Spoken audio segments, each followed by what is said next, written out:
कार्तिक शुक्ल पक्ष की चतुर्थी तिथि बनारस में एक अलग इतिहास दिखलाता है। जी हाँ, इस समय मैं वाराणसी के तुलसी घाट पर हूँ, जहाँ पर कार्तिक शुक्ल के चतुर्थी तिथि पर भगवान श्री कृष्ण की लीला को नागनथैया के रूप में देखा जाता है। लाखों श्रद्धालु भक्तों का यहाँ जमावड़ा लगा रहता है। वाराणसी में लक्खा मेला में शुमार वाराणसी का यह नागनथैया मेला एक अलग चित्रण करता है। वैश्विक पटल पर नागनथैया का एक अलग महत्व है। जैसा कि आप देख रहे हैं, वाराणसी के तुलसी घाट पर बीच गंगा में बने नागनथैया लीला के लिए तैयार वृक्ष को वाराणसी में ऐसा भी संयोग होता है जब एक दिन माँ गंगा यमुना का रूप लेती हैं। शास्त्रों और पुराणों के अनुसार भगवान श्री कृष्ण जब यमुना नदी में कालिया नाग का विष फैलने के कारण यमुना नदी का पानी विषैला हो जाता है, तो गोकुल के लोग परेशान हो जाते हैं, जिससे वह यमुना नदी के पास जाने से भी डरते हैं। कुछ ऐसा ही चित्रण वास्तविक जीवन में भी दर्शाया जाता है। जब भगवान श्री कृष्ण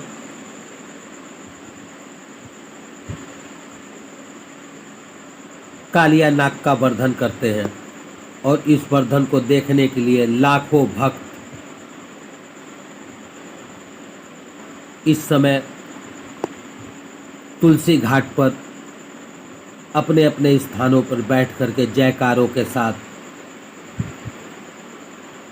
नागनथैया का मंचन देखने के लिए आए हुए हैं। हम आपको इस समय सीधे दिखला रहे हैं नागनथैया लीला वाराणसी के तुलसी घाट से। ज्ञात हो कि इस लीला में वाराणसी के काशी नरेश कुंवर अनंत नारायण सिंह भी पहुंचते हैं। जैसा अभी आप देख रहे हैं, लीला स्थल पर वृक्ष, नाव, डोरी, रस्सी के सहारे इस लीला को मंचासीन कराने के लिए, आप लोगों तक पहुंचाने के लिए तैयारियां चल रहा है। अब से कुछ देर बाद भगवान श्री कृष्ण इसी स्थान से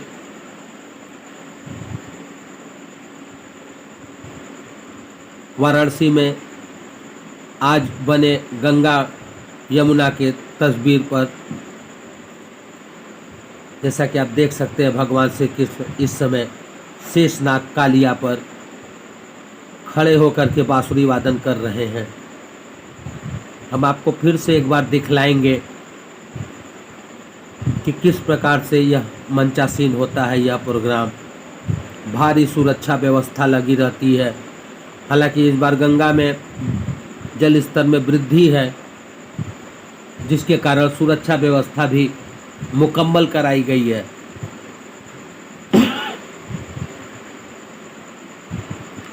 लीला प्रेमियों के लिए यह एक अलग स्थान है। आपको एक बार फिर से दिखला रहा हूं।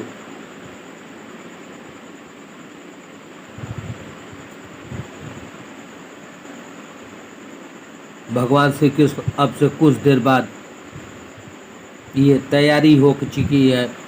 भगवान श्री कृष्ण अब गेंद को गंगा में फेंकने के बाद वृक्ष पे चढ़ रहे हैं। यह अद्भुत लीला है। काशी एक परंपरा, एक संस्कृति, एक धर्म, एक धरोहर की नगरी मानी जाती है।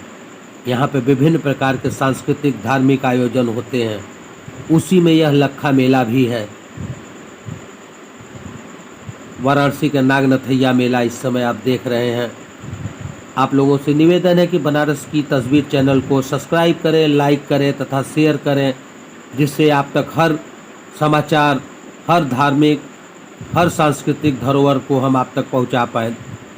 आप इस समय सीधे देख रहे हैं नागनतैया लीला में भगवान श्री कृष्ण को किस प्रकार से अपने मित्रों सखाओं संग खेल कूद रहे हैं। लाख मनाही करने के बावजूद भी पहले अपने नटखटपना से भगवान श्री कृष्ण यमुना में गेंद को फेंकते हैं। जब उनके मित्र मना करते हैं कि नहीं, आप वहाँ मत जाओ, यमुना का पानी विषैला हो गया है, यहाँ पे कालिया नाग है। लाख मनाही करने के बावजूद भी भगवान श्री कृष्ण नहीं मानते हैं। धर्म और परंपरा के अनुसार, सांस्कृतिक धरोहर के अनुसार इस लीला का आयोजन, और ये भगवान श्री कृष्ण सीधे यमुना में कूदते हैं। चारों तरफ खामोशी छाती है, मित्रों में खामोशी छा जाती है। भगवान श्री कृष्ण के मित्र, सखा मंडल सब खामोश हो जाते हैं कि अब क्या होगा, लेकिन उनको क्या पता, यह तो प्रभु का लीला है। और कुछ देर बाद भगवान श्री कृष्ण कालिया नाग का मंथन करते हुए उनके फन पर सवार हो बांसुरी वादन करते बाहर निकलते हैं और जयकारा होने लगता है।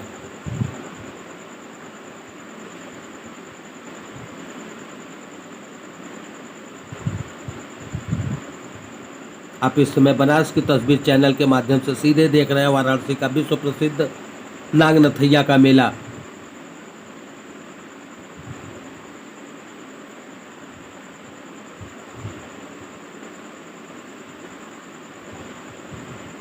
आपको पुनः एक बार वह सीन दिखा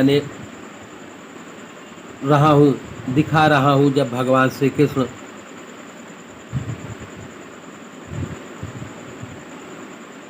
अपने दोस्तों के मना करने के बावजूद भी, अपने मित्रों सखाओं के मना करने के बावजूद भी यमुना में कूदने के लिए तैयार हो जाते हैं कि नहीं, मैं आज तो अपनी गेंद को लेकर के ही आऊँगा। बाल सखा मित्र तो यह जानते हैं कि उनकी गेंद यमुना में गई है, लेकिन उनको क्या पता कि यह बाल रूप भगवान स्वयं श्री कृष्ण हैं, जिनकी लीला को समझना इस जहां में किसी को नहीं है। कोई नहीं समझ सकता प्रभु की लीला।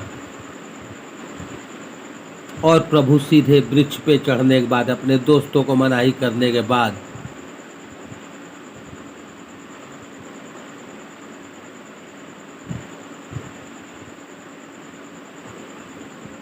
सीधे यमुना में कूद जाते हैं।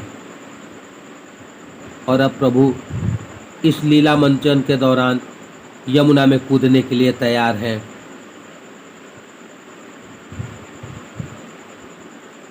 चारों तरफ भगवान का जयकारा है इस समय। और आप यह देखेंगे अब सीधे भगवान प्रभु यमुना में कूदे हुए हैं। लीला मंचन के अनुसार चारों तरफ खामोशियां हैं, लेकिन जब प्रभु वाराणसी में गंगा, यमुना बनी गंगा के बीच जब अभी बाहर निकलेंगे तो चारों तरफ जयकारों से गूंज उठेगा। डमरू वादन, चारों तरफ सुरक्षा व्यवस्था, दर्शक, यह डमरू वादन लीला को अलग बनाता है। लाखों भक्तों के बीच, और यह प्रभु अब गंगा के बाहर यमुना में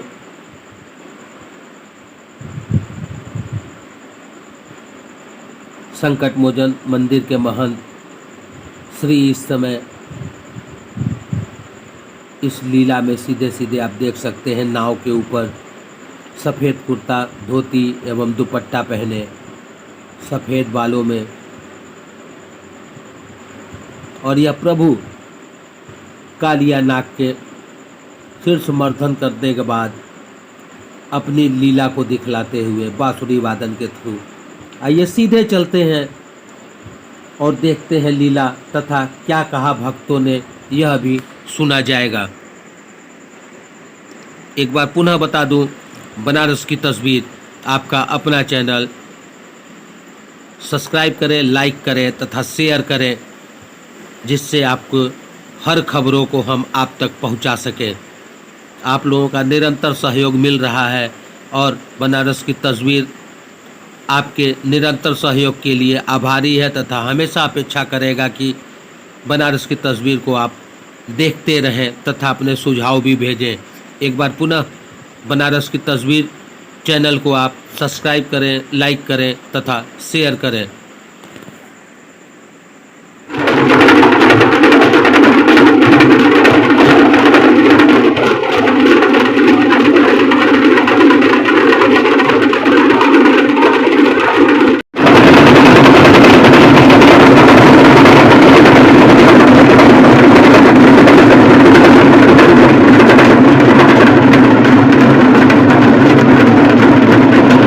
लीला कितने सालों से देखने आ रही है? अनायास नागों को मार दी। लीला में क्या दिखाया जाता है?